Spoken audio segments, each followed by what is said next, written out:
زمون حاجتونه نه پوره کیږي. نن د یو مزیدار دعا درته ښیم، یا رحمانو اغیثني.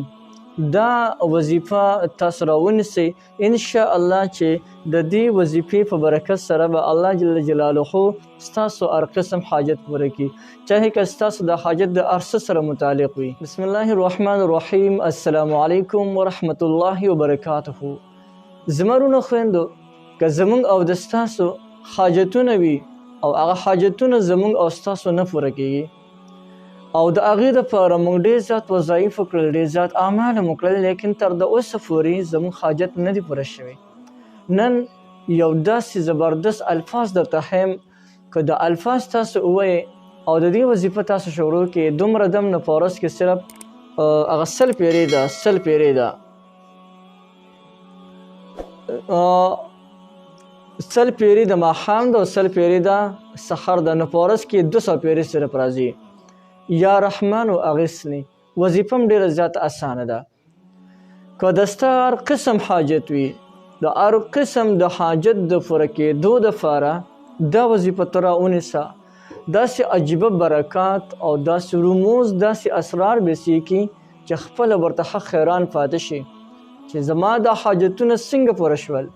هغه ناممکن حاجتونه چې موږ د هغې دپاره شپه ورځ منډې وهو، زموږ هغه حاجتونه چې کوم دي هغه نه پوره کېږي. شپه ورځ دعاګانې کوو، شپه ورځ وظایف کوو، هغه زموږ نه دي پوره شوي لا تر اوسه پورې او زموږ حاجتونه نه پوره کېږي. نن ته د یا رحمانو اغیثني وظیفه راونیسه، نو انشاءالله چې د دې د وظیفې په برکت سره به الله جل جلاله د ستا تمام حاجتونه پوره کړي.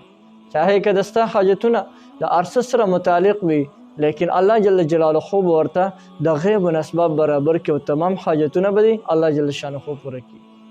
نو راځئ د دې وظیفې کولو طریقه درته ښیم. د دې وظیفې کولو طریقه خو ډېره زیاته اسانه ده.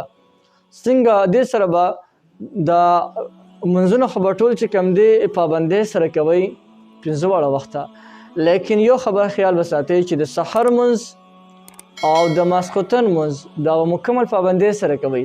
که سړي یې کوي نو هغوی به جمع سره لازما کوي، او که زنانې کوي نو بلکل په خپل وخت کې کوي، د خپل وخت نه وروسته دغونه کوي منځ. د سحر د منځ نه پس چې څنګه سلام وګرځئ، د سلام ګرځولو نه پس به ډایرکټ 3 کرته درود شریف ووایئ چې کوم درود شریف درته یادي. که چا سره وخت نه وي نو داسې دوی صلی الله علیه و آله وسلم، صلی الله علیه و آله وسلم، صلی الله علیه و آله وسلم 3 ځله دې دا ووایي، او بیا د 100 پیرې دا کلمات ووایي، یا رحمانو اغیثني، یا رحمانو اغیثني.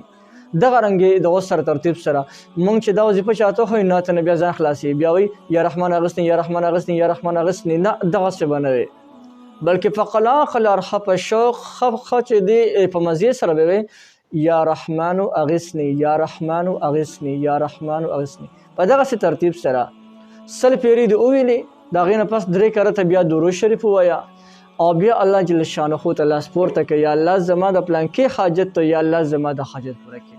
دغه رنګ د ماسخوتن د مونځ نه پس چې څنګه سلام وګرځئ، د سلام ګرځو نه پس 3 کرته درود شریف بیا دغه طریقې سره چې دا کومه طریقه مې ورته وښوله، هم په دغه طریقې سره 100 پیرې یا رحمانو اغیثني ووایه او بیا 3 کرته درود شریف ووایه او ماسخوتن هم لاس پورته کړه، یا الله زما دا حاجت دی او دا حاجت مې د غیبونه پوره کړي.